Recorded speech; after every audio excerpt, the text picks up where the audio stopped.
Delta and its indicators. In trading and in finance, delta can mean more things. In options, obviously, delta is measuring how price of the option changed in relation to the underlying asset. When it comes to futures, delta is difference between finalized executions at the bid and the offers, which are basically the market orders. So I'm sure you will hear term delta more times in trading, so don't get too confused with that. But we will focus on delta in trading futures. So delta, like I said, is difference between finalized executions at bid and the offers. These are the market orders. Delta is either positive or negative. The positive delta means that there are more aggressive buyers. The negative delta means there are more aggressive sellers. In any healthy move in any market, delta should be supported. The price should be supported by delta. So what it means, if price goes up, you want to see the positive delta. If price goes down, so you want to see the negative delta. We are going to take a look at these candles here. These are footprints, but which I will be covering in the next one. But we still can kind of see things here. You can see there are 4 bars, and delta for each bar is represented in below it. Okay, this is one sort of a representation of delta overall for each candle. Another thing is that there is a delta for each price. Okay, imagine this asset is trading at different price points, which this can be like $10. Let's say this is, I don't know, some altcoin, which this is a $10, $9, 8, 7, 6. we cannot go to the negatives, but these are just different basically price points. For each of these price points, you have a delta here on the left. How this is calculated? This is actually a little bit confusing because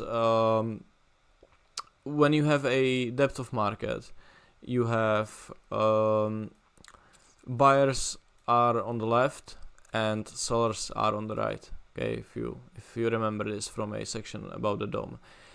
When it comes to the footprint, the sellers are on the left and buyers are on the right. It's the exact opposite. Why this is a thing? Well, it's because when you have a buyer here and you have some seller above him, when the seller is actually going to sell, he is going to hit the bid. Okay, he's this is the seller, this is the buyer, this is the depth of market. The seller is hitting the bid, which means it's shown here. When the buyer is going to buy, he is going to lift the offer, which is shown here. Okay, so I hope this makes sense. This is a little bit of a tricky thing because they are opposite. But how this number is then calculated is you need to put a minus before every of these numbers and then plus between them. So you are going minus 12 plus 21, that's positive 9 of delta. Minus 720 plus 221 is minus 499. Okay, so this is how delta for each price is calculated. It's the difference between the selling and buying, okay, at each prices. The single bar delta is shows us the delta for each bar on the chart. We look where the most trading also happened, which is a good indicator of potential strength and weakness. We can spot a single bar delta divergence. So the single bar delta divergence, as I already mentioned, delta for each price is down here. The delta divergence basically happens when you have a positive delta on a down bar. Okay, another example of it would be you have a negative delta on a up bar. Okay, what is kind of a more important thing to look at is where the trading is happening. if you remember correctly, this is from the failed swing video. This is the move on a Bitcoin, which was on that high relative volume where I told you how market moved past the level of resistance but just failed from there. As you can see, if you take a look inside the candle, if you look where the most buying happened, you can see it's happening all the way at the top, and right after the candle closes there is no follow through. So all these buyers get stuck and market will sell lower from there. On the pullbacks, you can also see how, you know, a lot of volume, a lot of buying, a lot of delta. You know, there is 1,000 delta in this small bar, which is just a few tick bar basically has 1,000 delta. You know, all the buying is coming in. There is a no response for that. Market is continue down. Cumulative volume delta plots a indicator that shows the finalized executions at the bid and the offer. In healthy trends, cumulative volume delta and prices should go hand in hand. Like I said, you know, when markets go down, cumulative volume delta should also go down. When markets go up, cumulative volume delta should also go up. Once there is a imbalance between them, this is time for you to pay attention. Divergences can happen, and they can show us when there is absorption or exhaustion in the market. Cumulative volume delta is a good indicator to use for both trend following and mean reversion.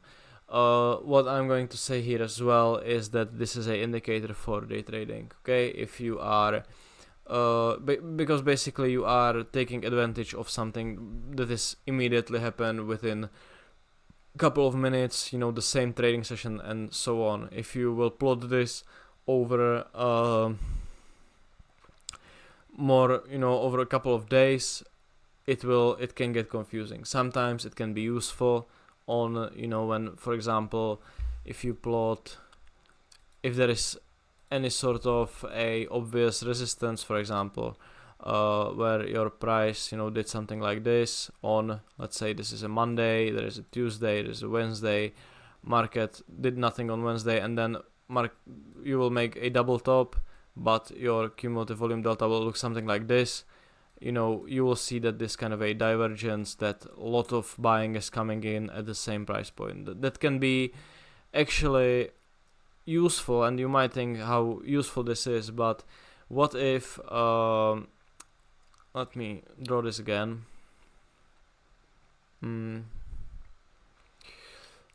What if this is about to happen? You have a same kind of a 3-day range.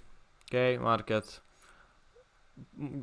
goes up on Monday, does really not much on Wednesday, and then, you know, makes the equal high on Wednesday, so Monday, Tuesday, Wednesday, and your CVD does something like this.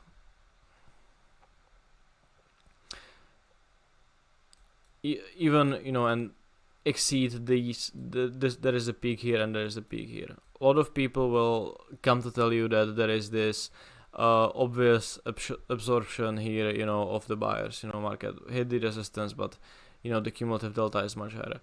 What they fail to understand is that on Wednesday there was a large amount of selling that was basically wasn't shown on the chart, because on Tuesday nothing really happened. So, but on the CVD there is this large amount of selling to the downside.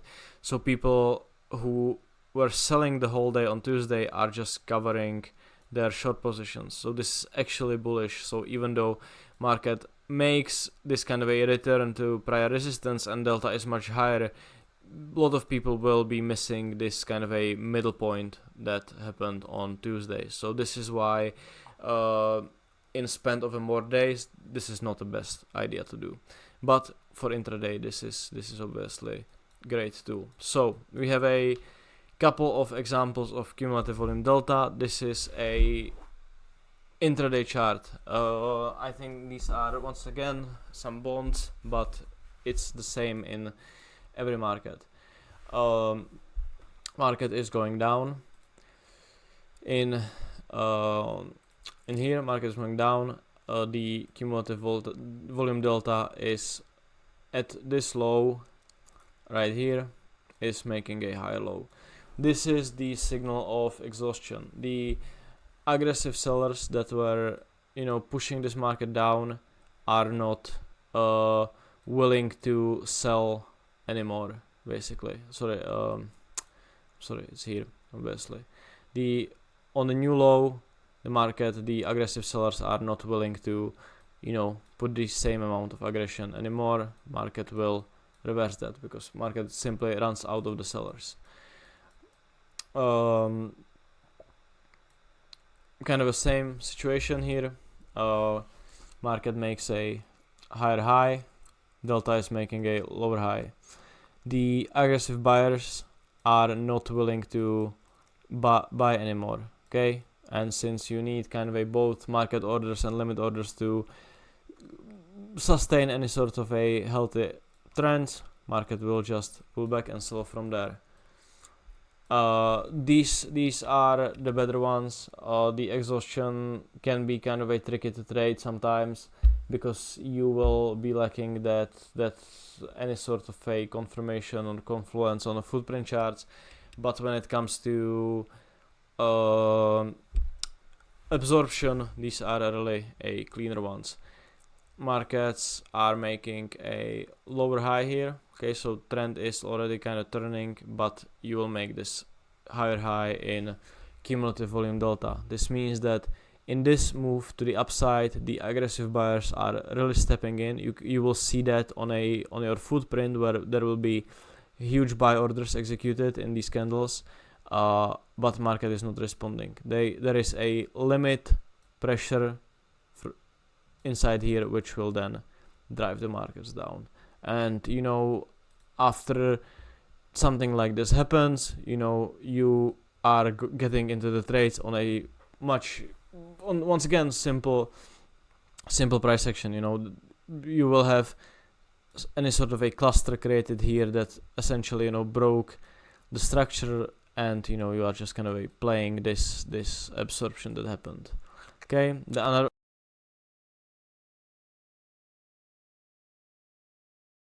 another one, and this is my favorite one personally. This is a cumulative volume delta divergence in trend. This doesn't happen that often, but obviously there is a established trend for a day. Market is just going up, and on a pullback into once again this level of cluster, you will have a lower low on a delta. This means that sellers are trying to really step in, move this market lower, but you have your level where you want to be trading, and they will very shortly start to have, market will basically bounce from there, and they will just start to covering. And you can see on this example how the delta is just drifting lower on any sort of pullback. It's just kind of a moving lower. They are really trying to sell this thing, but it just kind of keeps going higher and higher. So these were the two examples. Cumulative volume delta. Let's make it a quick recap because I know this can be kind of a confusing. So first one is going to be a, let me just do it like this. So the first one is the absorption, when you have a price and you have your CVD. What did I just did? You have a price and CVD. The price then makes a, let me just kind of do it like this. The price makes a lower high, the CVD makes a higher high. This is this means that buyers are getting absorbed, and the price makes a higher low, and the CVD makes a lower low. Okay, so market is the sellers are getting absorbed here basically. Let me just quickly think about if this is a correct one, but yeah, obviously the higher low market bounced from any sort of levels but these sellers are still trying to push it, although market is, already going up. Market is making a reversal. Buyers are still trying to push that one up. Okay, so this is a form of a absorption, and then we have a exhaustion, which is where basically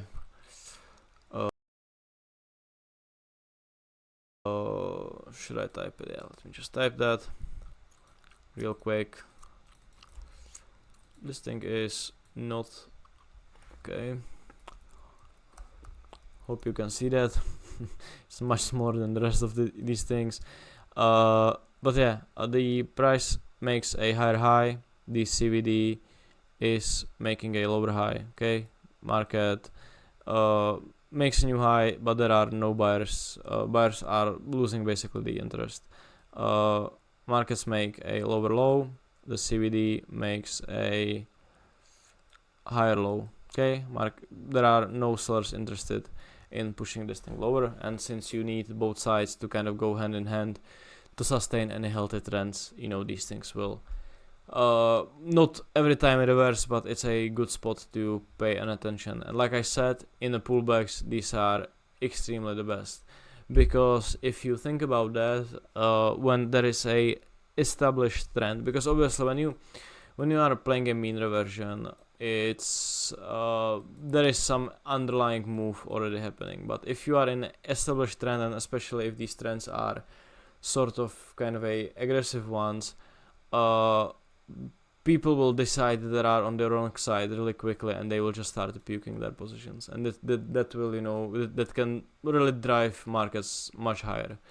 Okay, delta on y-axis chart. This is the last use of a delta, which plots the delta on y-axis on a volume profile. I know we haven't covered this yet, so I will try to keep it simple, but basically for each price that gets traded, you will see the delta on the side. This is on a footprint chart, and this is on a volume profile as well. There are more options how you can display these things. This is a good thing to use because, for example, market is going to hit some sort of a low point, and you can see how at the lows there is this large amount of selling going on. You can also see it in a blueprint. Obviously the red color displays a larger selling, but even if you look at this simple kind of a y-axis profile that's showing you this kind of a red coloring, it's a signal of there are sellers here who are trying to move this market lower, but it's not just simply happening, and market will briefly after that reverse to the upside. Same thing here. This is the day. This day ended here. Look at this huge buy profile here, and inside this area as well. Once we get below it, you can make sure that all these buyers that were aggressive inside this area here will start puking their positions, and market will move based on that to the downside. Okay, so this was delta. It's not a complicated thing. These cumulative volume deltas can take a little bit of time to spot, but it's same as any other oscillator you might be used to, which just show you divergences. You just need to understand what these divergences mean, and delta itself for a bar is pretty much straightforward. I think I covered that enough, and we are just about to jump into footprint charts, where I will kind of finish the talk about it.